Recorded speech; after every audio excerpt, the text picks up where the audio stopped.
Y a esta hora quiero darle la bienvenida a los estudios en Quito a César Lizardo, presidente de la Asamblea Nacional. Muy buenos días, gracias por acompañarnos. Muy buenos días, Liz. Un saludo a usted y a todo el país en esta mañana.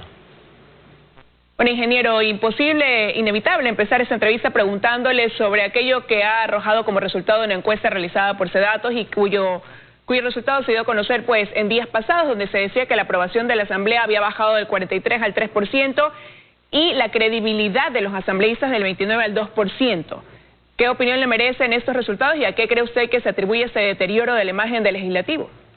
Bueno, creo que hay varios factores, ¿no? Primero, empezar por ese rechazo generalizado que existe en la sociedad en este momento en el Ecuador a través de la profunda crisis económica que vivimos. No solamente es un tema de la Asamblea, en general todas las instituciones del Estado y todas las instituciones del Ecuador se encuentran con una baja imagen porque la sensación que tiene la ciudadanía a no tener recursos, a no tener ningún tipo de acción que permita generar un desarrollo o salir de la crisis económica que se vive en este momento en el país, complica la situación y hace percibir de que las instituciones no realizan ninguna acción para poder conseguir ese objetivo, que es reactivar la economía.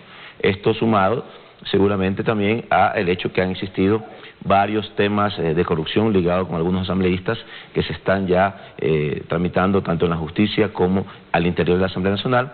Y también hay que hablar muy claro, también se debe a que algunos grupos políticos dentro de la Asamblea tienen esa necesidad constante de a través del caos intentar hacer una captación política, de apoyo político hacia ellos y que realmente no interesa que exista dentro de la Asamblea una generación de proyectos hacia lo productivo, hacia lo positivo, sino más bien generar un caos interno que busque pues minar también el trabajo de la Asamblea. Bueno, pero como usted ya lo decía, sin duda en eso también incide la corrupción que ha salido a flote y donde hay asambleístas que están siendo procesados, otros que están siendo investigados, algunos todavía formando parte del día a día de la Asamblea Nacional, y ahí surge estas voces que hablan de que es necesaria una autodepuración.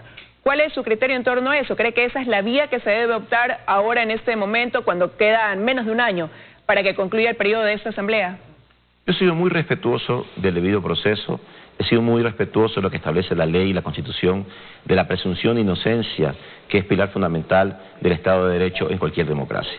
También, asimismo, he sido muy respetuoso de que cuando ha existido por parte de un asambleísta un procesamiento o una presentación de una denuncia que cumpla con los requisitos para evaluar el trabajo de cualquier asambleísta, también hemos sido muy céleres en aprobar y dar trámite a estos procedimientos. Pero también hay que ser muy claro, en la Asamblea Nacional no solamente los casos de corrupción que hoy se investigan son los casos que se tienen como parte de los procesos de investigación hacia asambleístas. Hay muchos más casos, de hecho creo que sobrepasan los 50, es decir, más de 50, 60 asambleístas tienen causas judiciales por diferentes motivos, no quiero entrar en detalle al respecto, dentro de los procesos que se tienen en sus actividades cotidianas. Algunos incluso vienen desde sus actividades anteriores a ser asambleístas.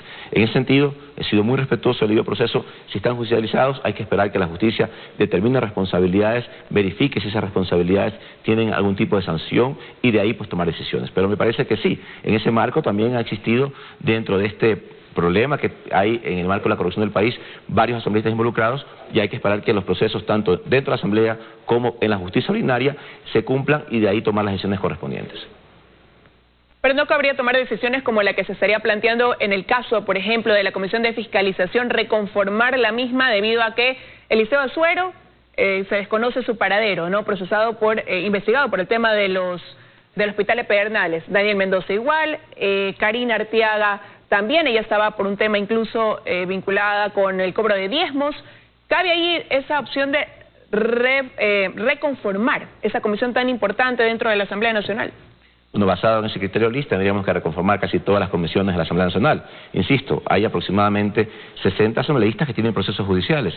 Hay aproximadamente varios de estos asambleístas, unos 4 o 5, que ya están incluso con sentencias en etapas finales que se encuentran dentro de los procesos judiciales como tal. Me parece que hay que tener un poco el criterio muy claro en ese concepto. De hecho, en la Comisión de Fiscalización, los dos asambleístas que usted menciona, el asambleísta Azuero como el asambleísta Mendoza, ya uno renunció al cargo y está subalterna en funciones, y quien está también en funciones en vez del asambleísta Azuero es también subalterno, una vez que el CAL resolvió suspender temporalmente hasta que no se resuelva su situación judicial. Es decir, ellos no están en funciones, los que están en funciones son subalternos como la establece la Constitución y la ley. Pero eso es una discusión amplia. Incluso hoy, dentro de la convocatoria que he hecho a los jefes de bancada en la tarde, vamos a discutirlo, vamos a discutir y hacer un baño de verdad de manera extensa. No solamente podemos juzgar a uno. Si vamos a tener ese criterio, tenemos que hacer un criterio de juzgamiento general en la Asamblea, porque no podemos juzgar a unos por algo y otros que están incluso en instancias superiores judiciales, ya esperando incluso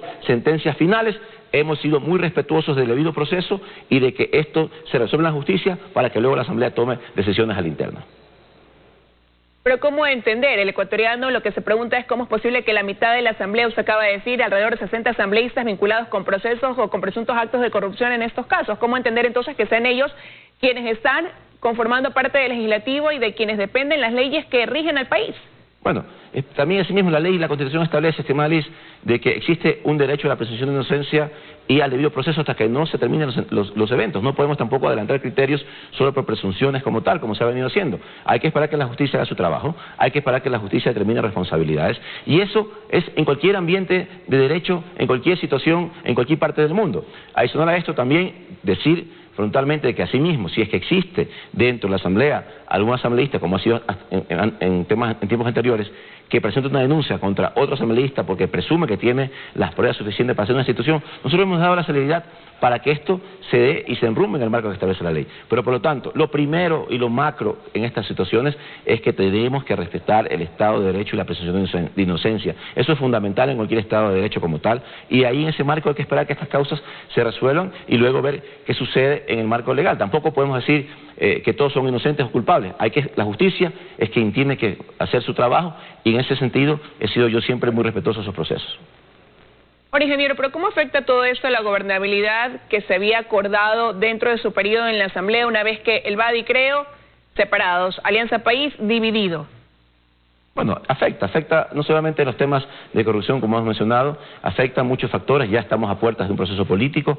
Los partidos políticos, los asambleístas que aspiran a una reelección toman sus posturas tanto individuales como colectivas, y eso también afecta a la forma como se vota, cómo se actúa dentro de un pleno como tal. Por eso es que nuestro reto en este momento es poner una agenda legislativa que sea propositiva, que sea positiva, que vaya en beneficio del desarrollo de leyes, que vaya en beneficio del desarrollo de la generación de trabajo, y en ese marco creo que hemos desenvuelto en estos tiempos que hemos tenido que hacerlo de manera virtual, y ese es el resultado. Una asamblea que ha trabajado 40% más en sesiones tanto de pleno como de comisiones, una asamblea que ha aprobado durante la pandemia 8 leyes importantes para el país en temas productivos, como la ley de pesca, como la ley de palma africana, la ley humanitaria, que son productivas. Una asamblea que ha trabajado en muchos aspectos positivos para el país, y esa es la línea en la que tenemos que seguir en estos días, en vista de la cercanía de las elecciones, cercanía ya del ambiente político que estamos ya, creo que hemos iniciado en esta semana, y en las próximas semanas será mucho más intenso. Bueno, pero precisamente usted mencionaba que va a tener una reunión con las bancadas para redefinir el rumbo que debe tomar el trabajo de la Asamblea. Considerando el tiempo que les queda, 9 meses, ¿cuál va a ser el planteamiento ahí para, a través de ese trabajo, incluso tratar de mejorar, elevar en algo esa imagen que tienen hoy en día tan disminuida como Asamblea Nacional? Sí, la imagen de la Asamblea también siempre y históricamente, si usted revisa, y los encuestadores que tienen sus estadísticas, siempre ha estado ligada a la situación económica del país. Cuando la situación económica del país ha estado alta, también ha sido una sensación alta de la Asamblea. Si no me equivoco, en el 2008, en el boom petrolero, fue así. Pero en definitiva, ese es un tema que hay que ir resolviendo como Estado, como institución, en términos generales, todos juntos. Pero esta agenda que usted menciona tiene que tener 2 aristas fundamentales. La primera son aristas en función de desarrollo, de productividad, de mejorar las herramientas para que el sector productivo del país lo haga. Lo hemos hecho nosotros en la Asamblea con estas leyes que le mencionaba. Hemos firmado 2 acuerdos internacionales con sectores de Europa que tienen alto poder adquisitivo para que los productos del Ecuador puedan ingresar casi sin aranceles en algunos casos, y en otros con aranceles mínimos. Eso es importante desarrollar. Y en eso también hacer un llamado hacia los presidentes de las comisiones y a los asambleístas que están en las diferentes comisiones de asamblea. Existe en este momento también, dentro del otro eje que deberíamos trabajar en lucha contra la corrupción, existen 26 leyes que van enmarcadas en la lucha contra la corrupción que se está trabajando en la Asamblea. Dependemos de que los presidentes de las comisiones los pongan en el debate y que los señores asambleístas de cada comisión saquen esos debates para el primer y segundo debate y podamos ya procesarlos en el Pleno. Así que también un llamado para que dentro de las comisiones se prioricen también estos proyectos de ley y podamos también dar otras herramientas, además de las que ya existen, para la lucha contra la corrupción. Así que en esos 2 ejes vamos hoy a trabajar en la sesión con con jefes de bancada y grupos políticos para definir esas 2 aristas de trabajo en los meses que nos quedan en la Asamblea Nacional.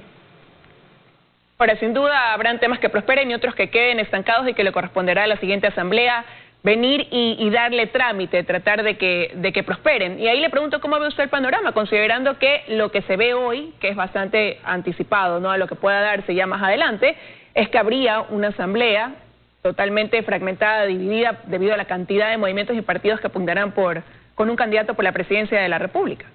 Bueno, en definitiva es algo similar a lo que pasa ahora, ¿no? Una asamblea que si bien cierto tiene 3, 4, 5 bloques un poco sólidos en número, pero también hay una fragmentación ideológica y es difícil a veces conseguir votos suficientes para una determinada ley.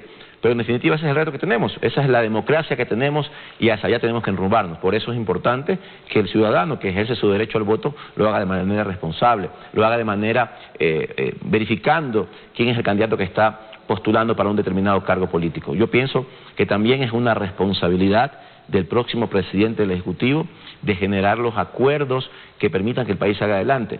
Este país necesita unión, necesita trabajo en conjunto, necesita alguien que venga a unir al país. Ya hemos pasado por las épocas de divisiones y no hemos tenido réditos como quisiéramos, por lo tanto es un momento de la unión y de que todos nos enfoquemos en un solo objetivo, que el país debe salir de la peor crisis sanitaria y económica que ha vivido en su historia y que el país en ese marco debe trabajar unidos, es la única forma, no divisiones, no oponiéndose a todo y no generando críticas hacia todos, sino más bien trabajando en conjunto por el desarrollo del Ecuador. Quiero agradecerle, ingeniero, se nos acaba el tiempo que haya estado con nosotros esta mañana aquí en los desayunos de 24 horas. Gracias a usted, buen día a todo el país. Que tenga un muy buen día. Con eso de aquí, amigos, ya estoy despidiendo los desayunos de 24 horas, agradeciéndoles por su compañía, deseándoles que tengan una excelente semana, que se cuiden muchísimo, a recordar todas las medidas de bioseguridad para evitar que continúen en aumento los casos de contagio de COVID-19 en el país. Ya viene la